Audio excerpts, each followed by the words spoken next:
ጤና ይስጥልን የከበረ ሰላምታችን በመላው ዓለም ሆናችሁ ቃል ስፖርት ዩቲዩብ ቻናላችንን ለምትከታተሉ ውድ አድማጮቻችን ሁሉ ይድረስ ብለናል። ከእናንተ ከሆነው ቃል ስፖርት ዩቲዩብ ቻናል ለዚህም ሰዓት መርጠን ያሰናዳላችሁን ስፖርታዊ ጥንቅሮች በቅደም ተከተል እንደ ሁልጊዜው እያደረስናችሁ ቆይታ የምናደርግ ይሆናል። እስከ ፕሮግራማችን ፍጻሜ ቆዩን። ላይክ፣ ሰብስክራይብ፣ ሼር ማድረግ ዛሬም እንዳይረሳ። በሀሳብ መስጫ ሳጥናችን ላይ ለምትልኩልን ሀሳብ አስተያየቶች፣ ለድጋፋችሁ ለ100 ሰብስክራይበር ጉዟችን አምባሳደርነታችሁና መረጃዎችን ሌሎች ሲከታተሉ ላይክ እንዲያደርጉ ለምታበረታቱ ሁሉ ዝቅ ብለን አመስግነናል። ቃል ስፖርት ዩቲዩብ ቻናል ለዚህም ሰዓት ከአገር ቤት እስከ ባህር ማዶ መርጠን ያሰናዳላችሁን ስፖርታዊ ጥንቅሮች እናደርሳችኋለን። በአገር ቤት ጥቂት መረጃዎችን ይዘናል፣ ታዳምጡታላችሁ። 500,000 ህዝብ ብቻ ያላት ኬፕ ቨርዴ የዓለም ዋንጫን ቀጣዩን ዙር የተቀላቀለችው ያውም ሁለተኛ ሆና ነው። ስፔን ባለችበት ምድብ ነው። የዓለም ዋንጫ ልዩ ጥንቅራችን የአፍሪካውያንን ልብ ሞቅ የሚያደርግ ነው። ልዩ ምሽቶች ነበሩ። በርካታ ሪከርዶች ተሰብረዋል። የዓለም ዋንጫ ዛሬም ይቀጥላል። አጫጭር ስፖርታዊ ጥንቅሮችም ከቃል ስፖርት ዩቲዩብ ቻናል ተይዘዋል። አብራችሁን ቆዩን። በተወዳጁ የእንግሊዝ ፕሪሚየር ሊግ የመረጃ ሰዓታችንን በርከት ያሉ ጥንቅሮችን ይዘናል። አጫጭር ስፖርታዊ መረጃዎችን እናደርሳችኋለን። በፕሪሚየር ሊጉ የሚጠበቁ ዝውውሮችም አሉ። በቢግ ሲክስ ከቶትናም ጀምሮ እናነሳለን። ከቶትናም ጋር ስናነሳ ግን የሲቲን ተጫዋች ለማስኮብለል የሚደረገውን ጥረት፣ የፔፕ ጋርዲዮላን ስንብት ተከትሎ የተሰናበቱት ሲቲያን መዳረሻቸው ሲጠበቅ ሌላም ፈራሚ በሲቲ ቤት ልንሰማ እንችላለን። ቀጣዩን አስደናቂ የሲቲን ዝውውር እንነግራችኋለን። የቡድን ዜና በሲቲ በኩል ተይዟል። በቼልሲ የመረጃ ሰዓታችን ዛሬ የሚጀመረውን አንድ ትልቅ ድርድር እንነግራችኋለን። ሌላም ተጨማሪ ተጫዋች ወደ ቡድናቸው ለማምጣት ጥረት እያደረጉ ነው ሰማዮቹ። የቡድኑን ወሳኝና ቁልፍ ተጫዋችም የተመለከተና የቡድን ዜና በሰማዮቹ በቼልሲ በኩል ተይዟል። ቃል ስፖርት ላይ አብራችሁን ቆዩን። አንዲ ኢራኦላ በዝውውር አንድ አስፈርመዋል። ሌሎች የሚያመጧቸው ሰዎች ደግሞ ኳስ ተጫዋች አይደሉም። እንነግራችኋለን ስለነኚህ ልዩ ሰዎች ሊቨርፑልን ስለሚቀላቀሉት። ከዛ ውጪ ከሊቨርፑል ይለቃሉ ስለተባሉ ተጫዋቾች የዝውውር ጥያቄ ፍላጎት ያላቸው የአውሮፓ ክለቦች ቁጥር ሲጨምር፣ አንዳንድ ተጫዋቾቻቸውን ግን ምን ሲደረግ ብለዋል። በሽያጭ ሂደቱ ላይ የሊቨርፑል የቡድን ዜና በስፋት ተይዟል። በቃል ስፖርት ዩቲዩብ ቻናል ከአርሰናል ጋር በተያያዘ በአርሰናል አንድ ዝውውር ጉዳይ ላይ እድሎች አሉት አርሰናል። ይህን ለየት ያለ አጋጣሚ እንነግራችኋለን። ከአንድ ክለብም ሁለት ተጫዋች እየተመለከቱ ነው። አማራጭም አላቸው አማካኝ ክፍሉ ላይ። ከዛ ውጭ አርሰናል ለመስማት ዝግጁ ነው ሲባለ በአንድ ተጫዋቹ ላይ ጥያቄዎችን፣ አንድ ተጫዋቹን ሽያጭ ሁኔታ በተመለከተ ግን አማራጮችን ያህል ተብሏል። የቡድን ዜና ተይዟል። ዛሬ በካሪንግተን የሕክምና ምርመራው የሚያደርግ ሰው አለ የዩናይትድ። ሌላኛውን ወደ ዩናይትድ ይመጣ ዘንድ አስደናቂውን ወጣት ተጫዋች እንነግራችኋለን።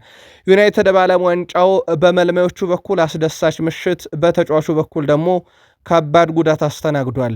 የማንቸስተር ዩናይትድ የቡድን ዜና በስፋት ይነሳል። አብራችሁን ከቆያችሁ እነኚህና ሌሎች መረጃዎችን ትከታተላላችሁ። ላይክ ስለምታደረጉና መስጋኞች ነን። መረጃዎቹን የማጋራችሁ ቃል ነኝ። አብራችሁን ቆዩን። በአገር ቤት እንጀምር። በትላንትናው ዕለት አንድ በይደር ይቆየን ያልነው ጨዋታ ነበረ። የአርባ ምንጭ ከተማና የወልወሎ አዲግራት ዩኒቨርሲቲ ጨዋታ ነው። ጨዋታው በወልወሎ አዲግራት ዩኒቨርሲቲ 1-0 ድል አድራጊነት ተጠናቋል። ሰመረ ሀፍተይ በሰባተኛው ደቂቃ ነው ብቸኛዋን የወልወሎ አዲግራት ዩኒቨርሲቲ የድል ግብ ከመረብ ያዋሃደው። ትላንትና ቅዱስ ጊዮርጊስ ፋሲል ከነማን 1-0፣ እንደዚሁም ነገሌ አርሲ ኢትዮጵያ ንግድ ባንክን 2-0 እና ኢትዮጵያ ቡና መቀለ ሰባ እንደርታን 2-0 ያሸነፉበት ጨዋታ ይታወቃል። እነኝህን ውጤቶች ተከትሎ መቀለ ሰባ እንደርታ አርባ ምንጭ ከተማን ተከትሎ ከኢትዮጵያ ፕሪሚየር ሊግ ሲወርድ፣ ሽረ ምድረገነትና ድሬዳዋ ከተማን ቢሆኑ በፕሪሚየር ሊጉ ይተርፋሉ ተብሎ አይጠበቁም። ግን ጨዋታዎች እናያለን። ዛሬም ይቀጥላል ፕሪሚየር ሊጉ። አዳማ ከተማ ከወላይታ ዲቻ በዕለተ ቅዳሜ ዛሬ የምንመለከተው ብቸኛ ጨዋታ ነው፣ አዲስ አበባ ስቴዲየም ላይ ወይም አበበ ቢቂላ ስቴዲየም ላይ። ሌላኛው በአዳማ ሳይንስና ቴክኖሎጂ ዩኒቨርሲቲ ሁለት ጨዋታዎች እናያለን። ሀዲያ ሆሳዕና ከድሬዳዋ ከተማ፣ ኢትዮጵያ ንግድ ባንክ ከሽረ ምድረገነት ጨዋታቸውን ያደርጋሉ። የአውሮፓ መረጃችንን በዓለም ዋንጫን ጀምር። 500,000 ህዝብ ብቻ ያላት ኬፕ ቨርዴ የአንድ ቀበሌ ህዝብ በሉት ኬፕ ቨርዴ በዓለም ዋንጫ ለመጀመሪያ ጊዜ ቀጣዩን ዙር ተቀላቅላለች ወይም ምድቧን አልፋለች። ትላንትና ከሳውዲ አረቢያ ጋር 0-0 ተጠናቋል። የትኛውን ጨዋታ አሸንፋ ኬፕ ቨርዴ ወደ ዓለም ዋንጫ ቀጣዩ ዙር አለፈች የሚለው ግን በርካቶችን ፈገግ ሊያስብል ይችላል። ለማንኛውም ኬፕ ቨርዴ ያልፋለች፣ ምድቡን ሁለተኛ ሆና 500,000 ህዝብ ይዛን ያለፈችው ሀገራችን ኢትዮጵያን ጨምሮ እነ ህንድ በርካታ የህዝብ ቁጥር ይዘው በዓለም ዋንጫ የሉም ብለናችሁ ነበር ትላንትና።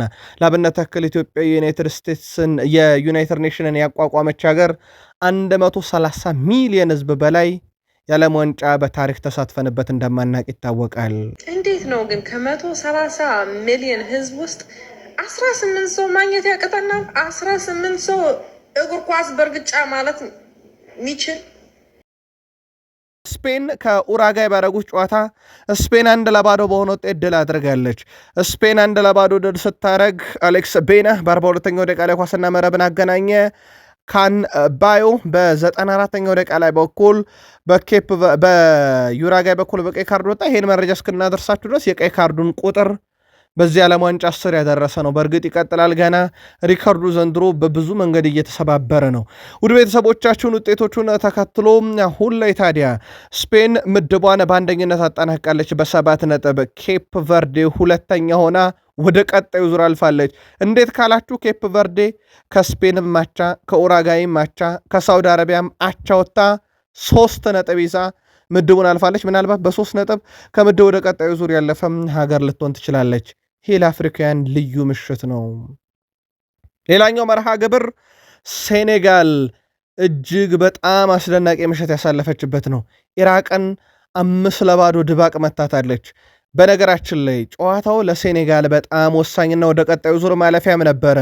ዲያራ 4ኛው ደቂቃ ላይ፣ ሳር 56ኛው ደቂቃ ላይ፣ ጉይ 59ኛው እና 71ኛው ደቂቃ ላይ፣ እንዴ 82ኛው ደቂቃ ላይ ኳስና መረብን አገናኝተዋል። ሱላካ በኢራቅ በኩል ገና ጨዋታው በጀመረ በ13ኛው ደቂቃ ላይ ሳዲዮ ማኔ ግብ ማስቆጠር የሚችልበትን ግልጽ እድል ጎትቶ ማስቀረጡን ተከትሎ የጨዋታው መሪ አንቶኒ ተለር ከዚህ ደቂቃ በኋላ ሜዳ መቆየት የለብህም ብለው በቫር ታግዘው በቀይ ያሰናብተውታል። ሴኔጋልም በፊፋ የዓለም ዋንጫ 5 ጎሎችን ያስቆጠረች ብቸኛዋም የመጀመሪያዋም አፍሪካዊት ሀገር ሆናለች። ፓፑጉዌ የጨዋታውም ኮከብ ተብሎ እንደተመረጠበት ምሽት ለሴኔጋል በጣም ልዩ ምሽት ነበረም። ሌላኛው ከዚሁ ምድብ ሲጠበቅ የነበረው የኖርዌይና የፈረንሳይ ብሔራዊ ቡድን ጨዋታ ነበረ። በጣም ያልጠበቅነው ነገር ፈረንሳይ ኮከቦቿን ታሳርፋለች በሚል ነበረ። እንዲሁም ኖርዌይን በተመሳይ ኖርዌይ ወጣትና ሁለተኛውን ቡድኗን ለቃቅማ ስታስገባ፣ ፈረንሳይ ግን አለኝ ያለችውን የዓለም ዋንጫ ምርጡን ስብስቧን ይዛ መታ ለኖርዌይ በጣም አስከፊ ምሽት እንድታሳልፍ አድርጋለች። በዚህ ጨዋታ ለኦስማን ዴምቤሌና ለፈረንሳይ ልዩ ነበር። ምክንያቱም ዴምቤሌ ሃትሪክ ሰርቶበታል። 3ኛው በዚህ ዓለም ዋንጫ ሃትሪክ የሰራው ተጫዋች ነበረ። ዴምቤሌ በ7ኛው፣ ዴምቤሌ በ20ኛው፣ ዴምቤሌ በ32ኛው ደቂቃ ነው ሃትሪክ የሰራው። ዲዜርዱይ በ94ኛው ደቂቃ ላይ የዚህን ጨዋታ 4ኛ ግብ ለፈረንሳይ ያስቆጥሯል። አስጋርድ ነበር 21ኛው ደቂቃ ላይ ኖርዌይን ከሽንፈት ያልታደገች ብቸኛ ግብ ከምዕራቡ አዋህዷትም የነበረው። ኦስማን ዴምቤሌ ባለፉት 19 ጨዋታ ከግብ መገናኘት አልቻለም ነበረ። አሁን ግን በ3 የዓለም ዋንጫ 4ኛ ግቡ ላይ ደርሷል። ይህኛው የዓለም ዋንጫ በርካታ ሪካርዶች የሚሰበሩበት፣ ግብ የራቃቸው ከግብ የሚገናኙበት፣ የጋናው ጠንቋይ ሃሪኬንን ምን እንዳረኩት እዩ የሚልበት፣ ፊፋ በዓለም ዋንጫው እንዲህ ተመልካችም እንዲህም የገንዘብ ትርፍ አላየውም ያለበት እንደሆነ ይታወቃል። ዴምቤሌም ከሃትሪክ ሁሉ ተገናኝቷል። በዚህ ዓለም ዋንጫ ላይ በ3 ሙከራ ነው 3 ኢላማውን የጠበቀ ሙከራ ሃትሪክ የሰራው ዴምቤሌ። በጨዋታው ላይ 5 ኢላማቸውን የጠበቁት ረጃጅም ኳሶችንም አቀብሎ ነበረ።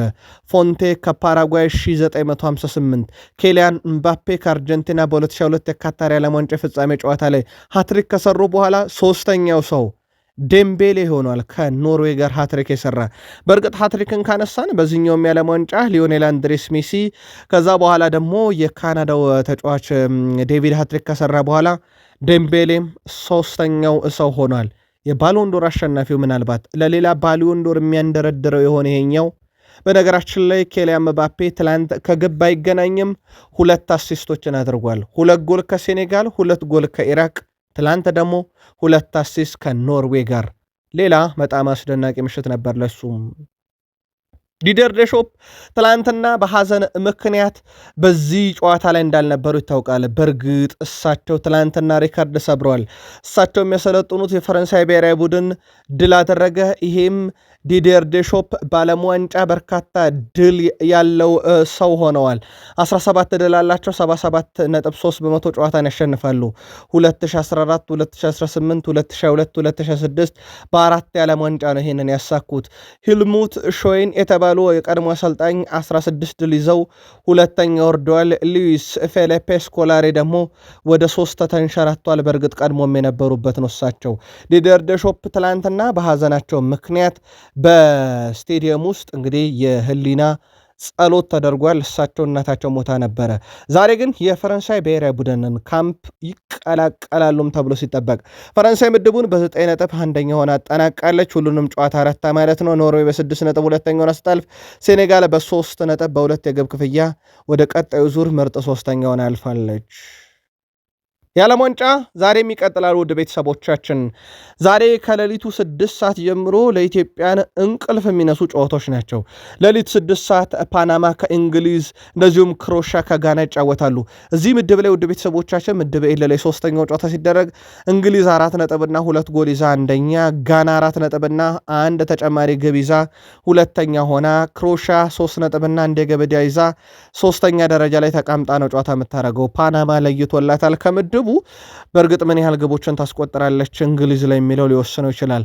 እዚህ ምድብ ላይ ምርጥ ሶስተኛ የሚኖራል ተብሎ ይጠበቃል። ጋና ግን በጣም አስደናቂ ዕድል አላት። ምናልባት አቻ ከክሮሻ በቂዋ ነው። ሌላ ጨዋታ ለኢትዮጵያን እንቅልፍ የሚነሳ ሰዓት ላይ ከሌሊቱ 8 ሰዓት ከ30 ሲል የሚጀምር ጨዋታ ነው። ኮሎምቢያን ከፖርቱጋል ያገናኛል። ከዛ ውጭ ደግሞ ዲሞክራቲክ ሪፐብሊክ ኦፍ ኮንጎን ከኡዝቤኪስታን የሚያገናኘው የምድብ ኬ ጨዋታ ነው። እዚህ ምድብ ላይ ኮሎምቢያ አስቀድማ 6 ነጥብ ይዛ ከምድቡ አልፋለች። ፖርቱጋል በነገራችን ላይ ምድቡን ኦልሞስት አልፈዋለች። ስንተኛ ሆና ታልፈዋለች የሚለው ካልሆነ በስተቀር ምክንያቱም 4 ነጥብ ያላት ተጨማሪ 5 ግቦች ያላት ፖርቱጋል እና ዲሞክራቲክ ኮንጎ 1 ነጥብና 1 የግብ ዕዳ ያለባት። ኡዝቤኪስታን ወድቃለች 0 ነጥብና 7 የግብ ዕዳ ያለባት። ኮንጎ ምናልባት ኡዝቤኪስታን ላይ ምን ያህል ግብ ታስቆጠራለች የሚለው ካልሆነ በስተቀር ለፖርቱጋል የሚጨንቃት ፖርቱጋል እዚህን ምድብ ኦልሞስት ያለፈች ሌላኛው ሀገር ናት። ሮናልዶ ዛሬ ስንት ያገባል? ሌላኛው ጥያቄ ነው። ቅድመ ገምታችሁን ላኩልን።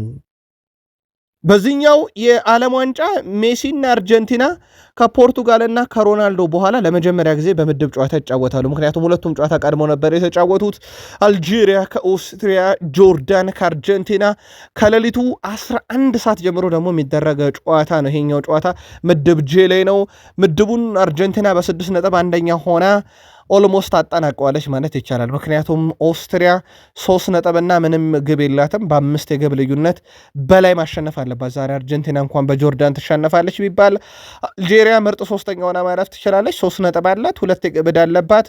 አልጄሪያ ጥሩነቱ የምትፋለማት ሀገር ኦስትሪያ ናት። ኦስትሪያ ደግሞ ኦልሞስት ማለፏን ለማረጋገጥ 1 ነጥብ በቂዋ ስለሆነ ምናልባት አቻ መውጣት ኦስትሪያና አልጄሪያን ተያይዘው እንዲያልፉ ሊያረጋቸው ይችላል። ይሄ ጨዋታ ከሌሊቱ 11 ሰዓት ጀምሮ ይጀምራል። ቅድመ ግምታችሁን አጋሩን። ሜሲ ስንት ያስቆጥራል? የዚህ ምድብ ሌላኛው የጨዋታዎቹ አጀንዳ እንደሆነ ይታወቃል። በዚሁ ዓለም ዋንጫ ለውድ ቤተሰቦቻችን ኤኳዶር ለመጀመሪያ ጊዜ ከ20 ዓመት በኋላ በዓለም ዋንጫ ወደሚቀጥለው ዙር ያለፈች ሲሆን ስኮትላንድ ወድቃለች። 28 ዓመትን ጠብቃ አልፋም። የስኮትላንድ ብሔራዊ ቡድን ከ2006 የዓለም ዋንጫ ውድድር ውጭ ሆነዋል። ሴኔጋል ምድባቸውን በሶስተኛ ከሚጨርሱ ቡድኖች መካከል እንግዲህ የተሻለ ደረጃን ይዛ ማጠናቀቋን ተከትሎ ነው ስኮትላንድ መውደቋን ያረጋገጠችው ማለት ነው። የዓለም ዋንጫ ሌላኛው ክስተት ነበረ። በእርግጥ ይህ የዓለም ዋንጫ ውድ ቤተሰቦቻችን ከአውሮፓውያን ይልቅ እንደውም አንዳንድ ከተጠበቁ አውሮፓና ሀገራት ይልቅ ለአፍሪካ ሀገራት የተሻለ ነው ማለት ማጋነን አይሆንም። እነ ሴኔጋል እነ ኬፕ ቨርዴ በጣም አስደናቂ ነበሩ። ለማንኛውም ሴኔጋል 8 ናቸው ሶስተኛ ሆነው የሚያልፉት። ይህን መረጃ እስካጠናቀርንበት ሰዓት ድረስ 5ኛ ደረጃ ላይ ነው የተቀመጠችውና ለሴኔጋል የሚያሰጋ ሀገር በዚህ ሰዓት ላይ ብዙም እየታየ አይደለም። በተቻለ መጠን ሴኔጋል ወደ ቀጣዩ ዙር አልፋለች ማለት ይቻላል። የእንግሊዝ ብሔራዊ ቡድን የመስመር ተሰላፊ ሪስ ጄምስ የሃምስትሪንግ ጉዳት እንደገጠመው ይፋ ተደርጓል። ሪስ ጄምስ በጉዳቱ ምክንያት የፓናማ የዓለም ዋንጫ የመጨረሻ የምድብ ጨዋታ ያመልጠዋል። በመጀመሪያ 2 ጨዋታ ቋሚ የነበረው ሪስ ጄምስ የጥሎ ማለፍ ጨዋታ ሊያመልጠውም እንደሚችል እየተዘገበ ይገኛል። የተጫዋቾች ጉዳት ከባድ እንዳልሆነ ሲገለጽ፣ እንግሊዝ በውድድሩ ወደፊት ከቀጠለች ግን ወደ ሜዳ ይመለሳል ተብሎ ይጠበቃል። በሌላ በኩል አማካይ ኤሊዮት አንደርሰን በጉዳት ምክንያት ጨዋታ ዛሬ መድረሱ በጣም አጠራጣሪ ሲሆን የእንግሊዝ ውዱ ተጫዋች የማንቸስተር ሲቲም ውዱ ፈራሚ ሆኖ ሲቲን እንደሚቀላቀል ይታወቃል። ተጫዋቹ ግን በጉዳት ምክንያት በዚህኛው የዓለም ዋንጫ የመጨረሻ ጨዋታ ላናየው እንችላለን። ሌላኛው በዚህኛው የዓለም ዋንጫ ከሊዮኔል አንድሬስ ሜሲ ጋር በተያያዘ ዛሬ ይጫወታሉ ተብሎ ጠይቀው ነበረ። ሊዮኔል ስካሎኒ ከተጠባባቂ ወንበር እንደሚጀምር አረጋግጠዋል። ውሳኔው ተወስኗል ብለዋል። ሊዮኔል ስካሎኒ ከተጠባባቂ ወንበር ይጀምራል ሲሉ፣ ከዛ ውጭ ግን እንደ ዩሊያን አልቫሬዝ ያሉ ቋሚ ሆነው ይጀምራሉ። በዓለም ዋንጫ አሁን ባለው ሂደት አርጀንቲናና ፈረንሳይ ምናልባት ፍጻሜ ብቻ ሊገናኙ የሚችሉበት ሰፊ ዕድል እንዳለ ተጠቁሟል። ሜሲ ዛሬ ከተጠባባቂ ይጀምራል። ናኒ ስለ ክርስቲያኖ ሮናልዶ ይናገራል። የፖርቱጋል ሕዝብና ተጫዋቾች ሁሌም ክርስቲያኖ ሮናልዶን እንደሚተቹት ተስፋ አደርጋለሁ። እውነቱን ለመናገር እሱ ለፖርቱጋል ጥሩ አይደለም ሲል ተደምጧል። ናኒ ሮናልዶን አታውቁትም፣ ትችቶች እንዲወሩበት አይፈልግም። ከተወሩ ደግሞ ሜዳ ላይ ምርጥ መልስ ይሰጣል። ባይተች ኖሮ እነዚህን 2 ጎሎች ያገባ ነበር ወይ በሚለው እርግጠኛ አይደለሁም ብሏል። ሮናልዶ ሁሌም ትችትን ይወዳል። እናም ሁሉም ትችት እያቀረበበት ነው። አሁንም ትችሉ ቢቀጥል ለሮናልዶ ይጠቅመዋል ብሏል እና ሮናልዶ ከነትችቱ ምርጥ ይሆናል ብሏል። ዛሬስ በዓለም ዋንጫ ሮናልዶ ምን ያስመለከተናል የሚለው በትልቁ ይጠበቃል። መልከታችሁን አጋሩን። ዩናይትድ ስቴትስ ኦፍ አሜሪካ ወደ ቀጣዩ ዙር ካለፉት አዘጋጅ ሀገር ውስጥ አንዷ ናት። በእርግጥ የወደቀ አዘጋጅ ሀገር የለም እስካሁን በዚህኛው የዓለም ዋንጫ ላይ። ዩናይትድ ስቴትስ ኦፍ አሜሪካን ለቀጣዩ ምድብ ጨዋታ ያበቁት እሳቸው ማውሪሲዮ ፖቼቲኖ ግን ቀጣይ 4 ዓመት ኮንትራት ቀርቦላቸው እስከ 2030 በዓለም ዋንጫ አሜሪካንን እንዲመሩ ይፈለጋል ተብሏል። ይህንን እውነት በተመለከተ ግን የመጨረሻ ውሳኔያቸውን ከዓለም ዋንጫ የፍጻሜው ጨዋታ በኋላ ወይም ደግሞ በዚህኛው የዓለም ዋንጫ ፍጻሜ በኋላ ይወስናሉ ተብሎ ይጠበቃል። ማውሪሲዮ ፖቼቲኖ በጣም ደንግዜን እያሳለፉ ነው። ሌላው ግን በጣም አነጋጋሪው ነገር የ2038ቱንም የዓለም ዋንጫ ማዘጋጀት እፈልጋለሁ ብላለች አሜሪካ። 2038ቱን የዓለም ዋንጫ የምታዘጋጀው አሜሪካ ግን በዚህኛው የዓለም ዋንጫ ምን አስተማረች የሚለው በጣም ወሳኝነት አለው። ገጥመን መስሎኝ ያለችውን ኢራንን በደጇ የድልም የሽንፈትን መለያዋን ሳትቀይር ወደ ሜክሲኮ ታሰናብታታለች። አፍሪካውያን ሀገራትን ወይም ጥቁር ሕዝቦችን እንዴት እንዳሰቃየች እንዴት እንዳጎሳቆለች ለማወቅ ግማሽ ቀን በኤርፖርት የዋለ አፍሪካ የተጫዋችና አፍሪካ የብሔራዊ ቡድን መናገር መመስከር ይችላል። 2038 ማንን ገጥማ ታስጎሳቆላለች የሚለው እንዳለ ሆኖ ፊፋ ስለሷ ይሰጣታል ወይ? መርህ አልባ ግንኙነት አላቸው የሚባሉት ዣን ኢንፋንቲኖ ከዚህ ጀርባ እጃቸው እንዴት ይሆን የሚለው በቀጣይ ይጠበቃል። በዘንድሮ የዓለም ዋንጫ ላይ እንዳጠቃላይ ማለት ነው ወደ ቤተሰቦቻችን የመጀመሪያ የዓለም ዋንጫ ተሳትፎ እያደረጉ የምትገኘው ኬፕ ቨርዴ አንድም ጨዋታ ሳትሸነፍ ጥሎ ማለፍ ተቀላቀለች። ኬፕ ቨርዴ እንግዲህ የጉዞዋ ፍጹም የተለየ ነው። የአፍሪካ ሀገራት ስኬታማ የሚባል ጊዜ ሲያሳልፉ በተለይም ግብፅ፣ ደቡብ አፍሪካ፣ ኮት ዲቫር፣ ኬፕ ቨርዴ፣ ሞሮኮ፣ ጋና እስካሁን ጥሎ ማለፉን 100% የተቀላቀሉ ናቸው። የተረጋገጡ መርሃ ግብሮችም አሉ። ለአብነት ያክል ጀርመን ከፓራጓይ 32 ጥሎ ማለፍ፣ ፈረንሳይ ከስዊድን፣ ደቡብ አፍሪካ ከካናዳ፣ አሜሪካ ከቦስኒያ ኤንድ ሄርዘጎቪና፣ ብራዚል ከጃፓን፣ ኮት ዲቫር ከኖርዌይ እና አርጀንቲና ከኬፕ ቨርዴ ጋር እንደሚገናኙ 100% በዚህኛውም የዓለም ዋንጫ በቀጣይ ጨዋታዎች ላይ የተረጋገጡ ጉዳዮች ናቸው። ለየት ያሉ ብዙ ሁነቶችን እያስተናገደ በሚገኘው የዓለም ዋንጫ ላይም መርሃ ግብሮቹ ቀጥሏል። ቃል ስፖርት ዩቲዩብ ቻናልም እንደ ሁልጊዜው የዓለም ዋንጫን ከመክፈቻው እስከ መዝጊያው እንዳልናችሁ እያጋራናችሁ እንደሆነ ይታወቃል። በቀጣይ መረጃ ተጨማሪ ጥንቅር በዓለም ዋንጫ ይኖረናል። ከዓለም ዋንጫ ወጣ እንበሉ ውድ ቤተሰቦቻችን። ጎንካሎ ራሞስ ወደ ኤስ ሚላን ይዘዋወራል። ኤስ ሚላን በክለቡ ታሪክ ከፍተኛ ዝውውር የፈረመም ተጫዋች ይሆናል። ይህም የሊያውን ሪካርድ ሰብሮታል።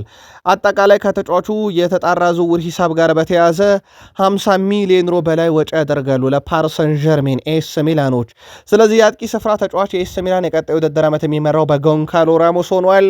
ራፋኤል ሊያው 49 ሚሊዮን ዩሮ ከዚህ በፊት ያወጡበት ነው። ሊያንድሮ ባቹኒ 42 ሚሊዮን ዩሮ፣ ኮስታ 41 ሚሊዮን ዩሮ፣ ሉካስ ፓኬታም 38 ሚሊዮን ዩሮ ከዚህ በፊት የወጣበት የኤስ ሚላን ውዱ 5 ተፈራሚ ሲሆኑ ጎንካሎ ራሞስ ግን በታሪክ ውዱ የኤስ ሚላን ተጫዋች ሆኗል።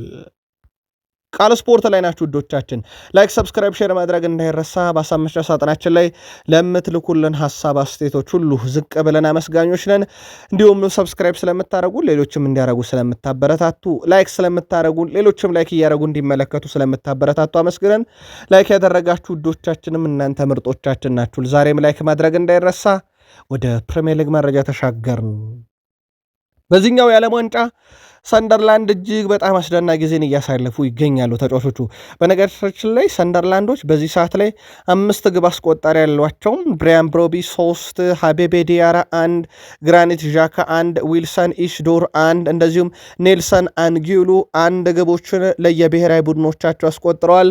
በዚህኛው የዓለም ዋንጫ ከእንግሊዝ ክለቦች በርካታ ግብ ያስቆጠሩ ተጫዋቾችን የያዘ ክለብ ነው። በነገራችን ላይ ማንቸስተር ዩናይትድ ከዚህ በፊት 2014 ላይ በዓለም ዋንጫ 6 ተጫዋቾቹ ግብ አስቆጥረው ነበረ።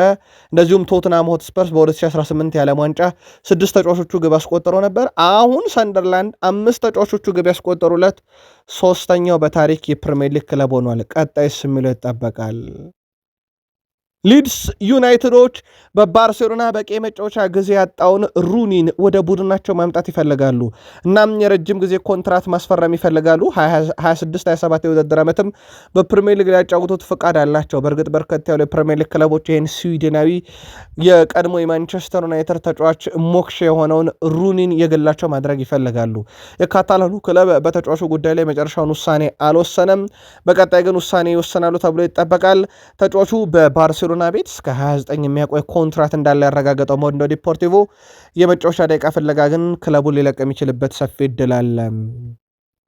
ኒውካስል ዩናይትዶች አምና በጣም አስደናቂ የተባለ ዝውውር ፈጽሞ ነበረ በአጥቂ ስፍራ ላይ ኒክ ቮልትሜደን፣ ግን የተጠበቀው ያክል አልሆነም። በጉዳትም በጨዋታ መደራረብ ብዛትም እሳቸው እንደፈለጉት አልሆነላቸውም። ኤዲሃው ኒውካስል ዩናይትድ ሌላ አጥቂ እያዩ ነው። ዱሳን ቬልሆቪችን ከዩቬንቱስ ማምጣት ዊቶች ተደርገዋል ተብሏል። በግል ከተጫዋቹ ጋር ተጫዋቹ ለዝውውሩ ክፍት ነው ተብሏል። ኒውካስል ዩናይትዶችም ይህንን አጥቂ ወደ ቡድኑ ያመጡታል ተብሎ ሲጠበቅ፣ ቼልሲ ሌላኛው የዱሳን ቬልሆቪች ፈላጊ ነው።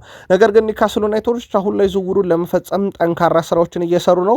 በተቃራኒው ዩቬንቱስ ራንደል ኮሎሙአኒን በዓመት 5 ሚሊዮን ዩሮ እየከፈሉ የግላቸው ለማድረግ በርካታ ጥረቶችን እያደረጉ እንደሆነ ይታወቃልና ዝውውሮቹ የመፈጸም እድላቸው በጣም ሰፊ እድል አላቸው። ከዚህ ጋር በተያያዘ ኒውካስል ዩናይትድ ራሱን የሚያጠናክርበትን መንገድ ጥሩ የሚባል ነው። ከዚህ ጋር በተያያዘ ቃል ስፖርት ዩቲዩብ ቻናል በዝውውር መስኮቱ በስፋት ከምናነሳቸው ጉዳዮች ውስጥ አንዱ የፕሪሚየር ሊግ ዝውውር ሲሆን ይህንንም ጉዳይ እንመለከተዋለን። ቶትናም ሆትስፐርስ ከሲቲ አጥቂውን ኡመር መርሙሽን መስፈረም ይፈልጋሉ።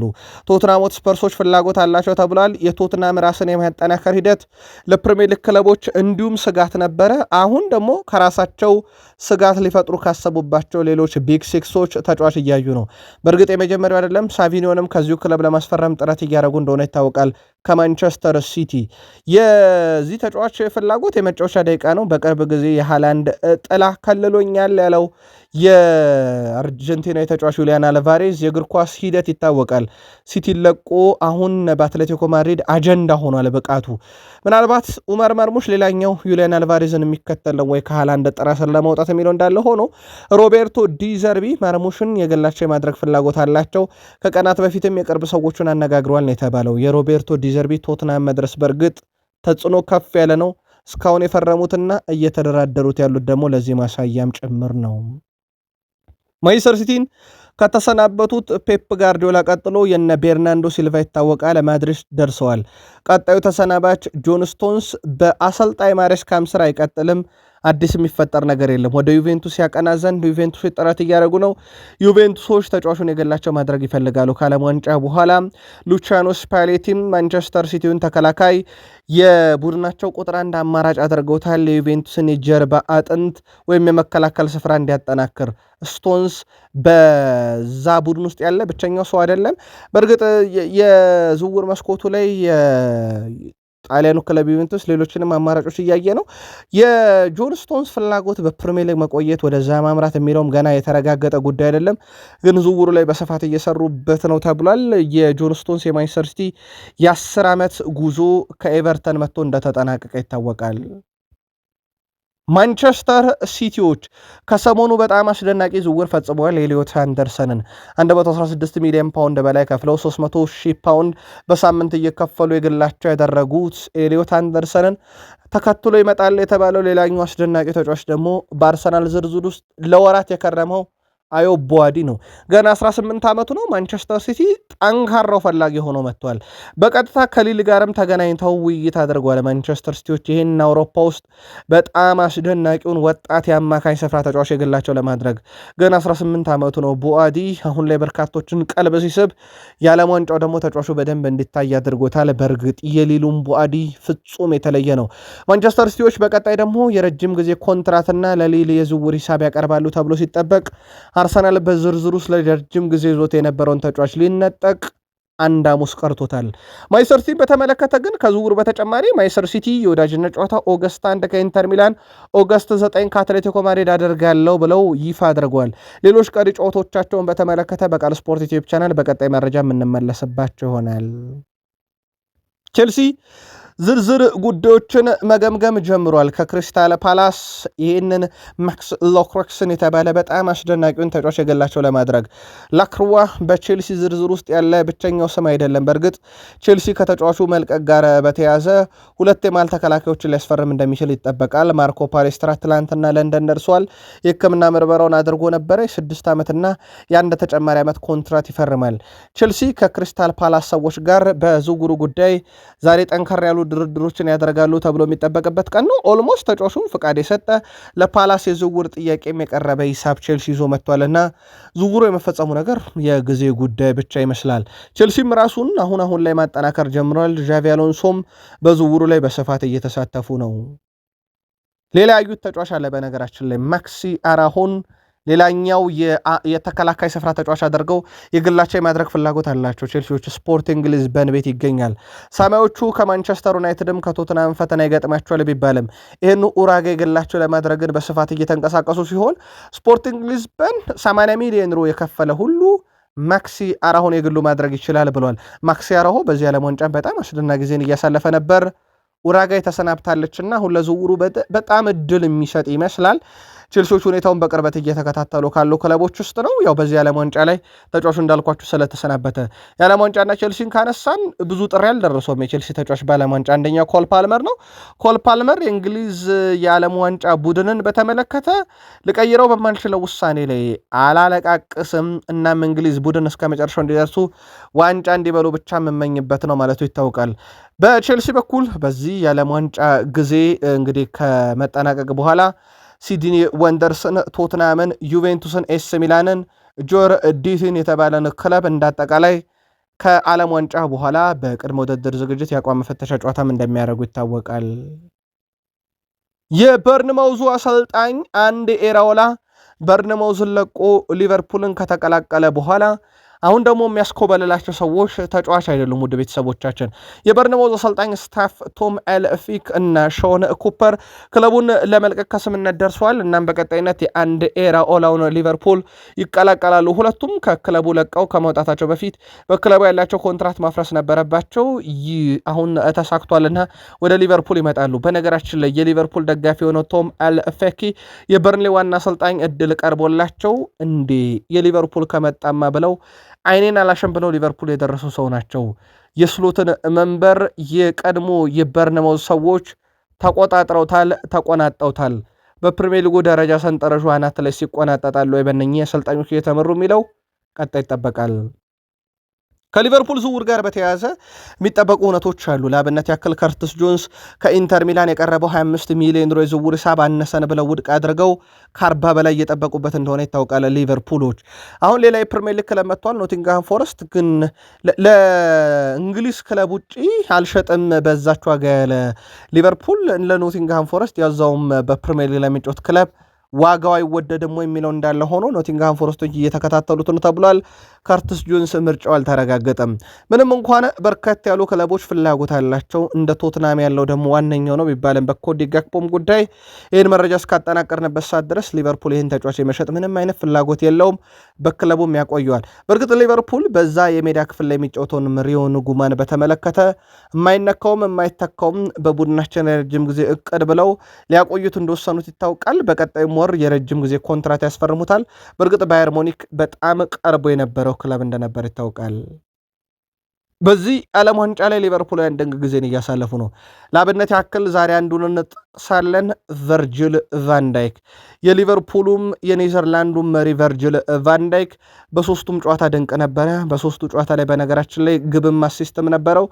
ቫንዳይክ በመጀመሪያ ጨዋታም፣ በሁለተኛ ጨዋታም፣ በሶስተኛ ጨዋታም ከ7 በታች ሬቲንግ አልተሰጠውም። እንደውም አንደኛው ጨዋታ ላይ 8.6 ነው ሬቲንግ የተሰጠው። በጣም ድንቅ የዓለም ዋንጫን እያሳለፈ ነው ቨርጅል ቫን ዳይክ የሚመራው ሊቨርፑል ከዓለም ዋንጫ በኋላ በቅድመ ውድድር ዝግጅት የአቋም ፈተሻ ከሰንደርላንድ፣ ከሬክሳም፣ ከሊድስ፣ ከሞናኮ እና ከኮሞ ጋር ጨዋታ እንዲያደርጉ መርሃ ግብር ተይዟል። እነኚህ ጨዋታዎች ሁሉም ከዓለም ዋንጫ በኋላ የሚደረጉ ናቸው።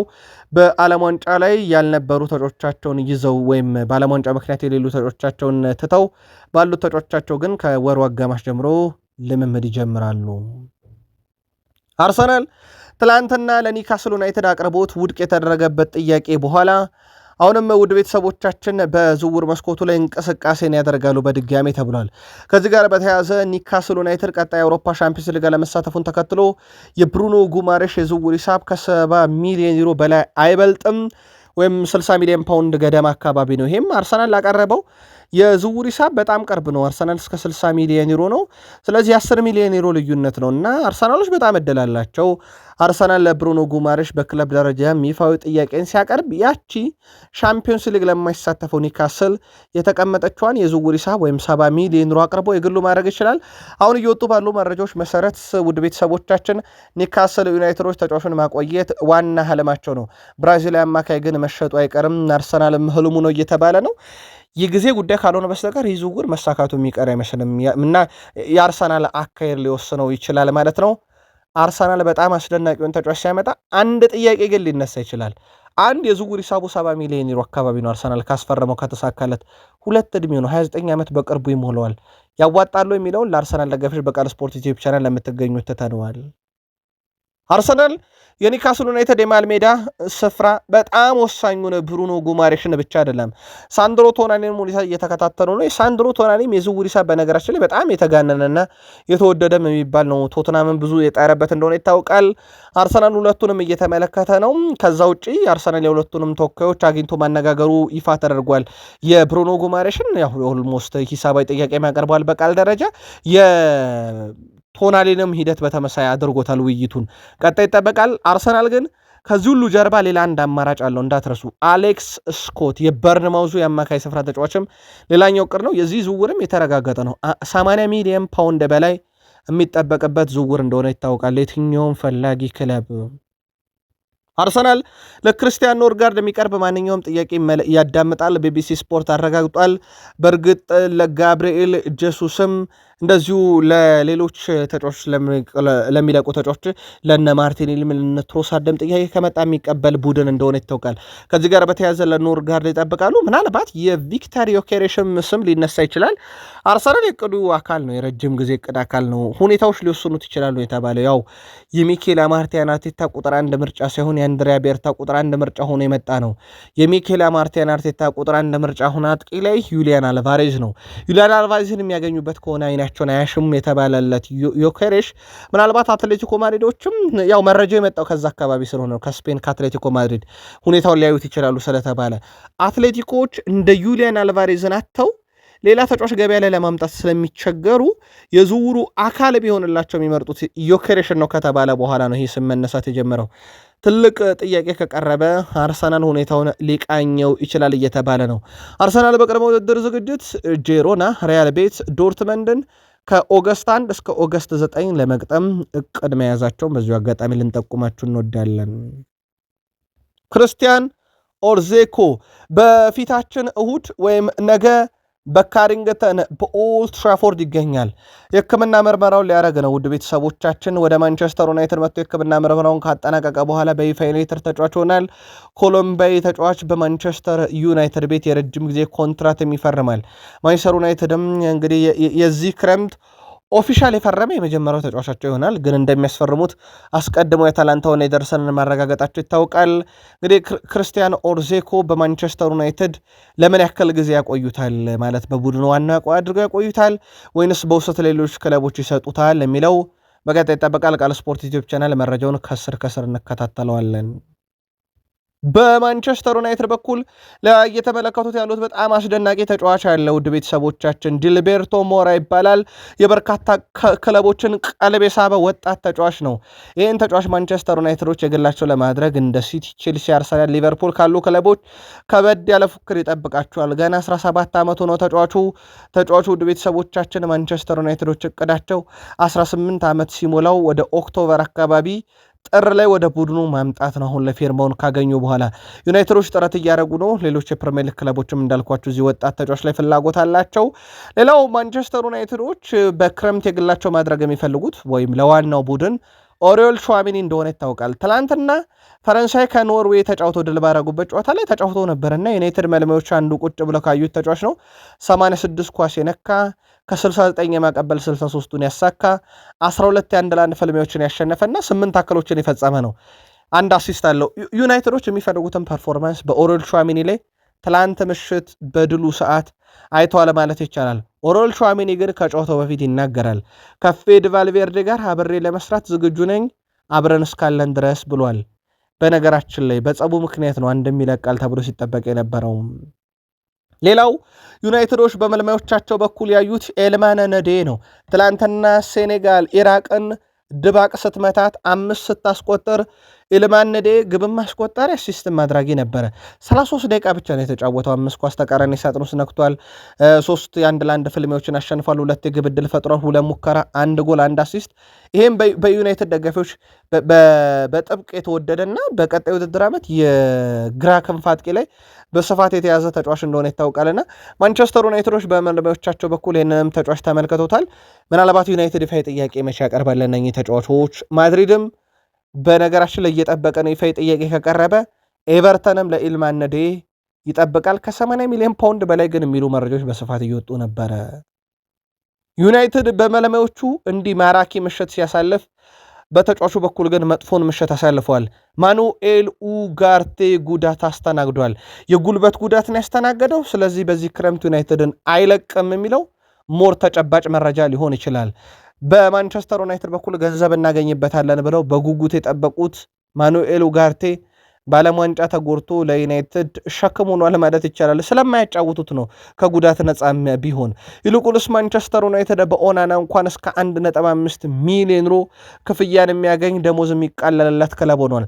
ትራብዞን ስፖር አንድሬ ኦናናን ለአንድ የውድድር ዘመን በሚቆየው ሰቱን በድጋሚ ሲወስደው ለዩናይትድ እንዲህ አይነት እፎይታ ሰጥቶት እንደሆነ የሚዘነጋ አይደለም። ሁስኮርድ በአሁኑ የዓለም ዋንጫ ላይ በአማካኝ ስፍራ ብሩኖ ፍጹም የተለየ ውድድር ዓመት እያሳለፈ ነው ብሏል። በዚህ የዓለም ዋንጫ እንደ ቡድን ፖርቱጋል፣ እንደ ግለሰብ ብሩኖም ሮናልዶም ከትችት ያልተረፉበት ነበረ። በተለይም ብሩኖ ሚጌል ፈርናንዴዝ የመጀመሪያ ጨዋታ ላይ ጥሩ አልነበረም በሚል አሁን ላይ ግን ብሩኖ ዝናው ከፍ ብሏል። ብሩኖ 7.9 ሬቲንግ ተሰጥቶት በሁስኮርድ በዚህ ዓለም ዋንጫ ከአማካኝ ከፍተኛውን ወስዷል። ናታን ሳሊቢ እና ፔድሪ ይከተሉታል። ብሩኖ በማንቸስተር ዩናይትድ ሊለቅ ይችላል ወይንስ የሚል አንድ ጥያቄ በተደጋጋሚ ይነሳልናል። የዩናይትድ ደጋፊዎች ስጋት ይገባናል። ግልጽ ነው ውድ ቤተሰቦቻችን። ብሩኖ ሚጌል ፈርናንዴስ ከ3 ቀን በኋላ የውል ማፍረሻው አክቲቭ ይሆናል። ከእንግሊዝ ክለብ ውጭ ያለ ካልተሳሳትኩ እስከ 70 ወር 60 ሚሊዮን ፓውንድ አካባቢ ከፍለው የግላቸው ማድረግ ይችላሉ። ከፕሪሚየር ሊግ ውጭ ያሉት የመጨረሻ ዓመቱ ላይ ስለሚገባ ማለት ነው። ማንቸስተር ዩናይትድ ግን ተጫዋቹን ተጨማሪ ኮንትራት ያስፈርማሉ፣ አሊያም ተጫዋቹ ኮንትራትን አክብሮ በማንቸስተር ዩናይትድ ይቆያል የሚለው በትልቁ ይጠበቃልና እነ ቤን ጃኮብስም ከሰሞኑ በማንቸስተር ዩናይትድ ይቆያል ማለታቸው የሚዘነጋ አይደለም። የማንቸስተር ዩናይትድ የሥራ ኃላፊዎች የሆኑት ኦማር ቤራዳ ማይከል ካሪክ ቡድኑን ከተረከበ ወዲህ ስለተመዘገቡ መሻሻሎችና ስለመጡት ውጤቶች ተናግረዋል። ቤራዳ እንደገለጹት ካሪክ ቡድኑን ከተረከበ ከጥር ወር ጀምሮ ሁኔታዎች አስገራሚ ሁኔታ ተሻሽሏል ሲሉ ተደምጠዋል። ቤራዳ አክለውም ማይከል ካሪክ ክለቡ ታሪክ እና ማንነት በሚገባ ደረጃ ይረዳል፣ እንዲሁም ሚዲያን በአግባቡ ማስተናገድ፣ ሀሳብን በነፃነት መግለጽ፣ ከአካዳሚ ጋር ያለው ግንኙነትና ከክለቡ አጠቃላይ ስፖርት መዋቅር ጋር አብሮ መስራት ላይ ካለው ብቃት አንጻር ትክክለኛው ሰው ብለውታል። በጣም አስፈላጊው ነገር ደግሞ ካሪክ ወደ ቡድኑ ያመጣው መረጋጋት እንደሆነ የገለጹት ኦማር ቤራዳ እንደ ተጫዋች ከክለቡ ጋር ሁሉንም ዋንጫዎች ያሸነፈ ሰው እንደመሆኑ መጠን በኤሚሬትስም ሆነ በአንፊልድ የሚገኝ ድል ለሱ ያን ያህል ልዩ የሆነ ድል አይደለም። ምክንያቱም ደጋግሞ ይሄን አድርጎታል፣ እናም አሁንም ይደግመዋል ብለዋል። በማንቸስተር ዩናይትድ በኩል በቀጣዩ የውድድር ዓመት እሳቸው እየመሩት ቡድኑ በተሻለ ደረጃ በተሻለ ቁመና ይጠበቃልም ያሉት ኦማር ቤራዳ ናቸው። ዩናይትድም በካሪክ ስር ብዙ ተሻሽለንና ደጋፊው ብዙ እንደሚጠብቅ ይታወቃል። ቃል ስፖርት ላይ ናችሁ። ላይክ ማድረግ እንዳይረሳ። ለ100 ሰብስክራይበር ጉዟችን አምባሳደርነታችሁ የሚቀጥል ጥቂት ቆይተን እንመለሳለን። መልካም ቀን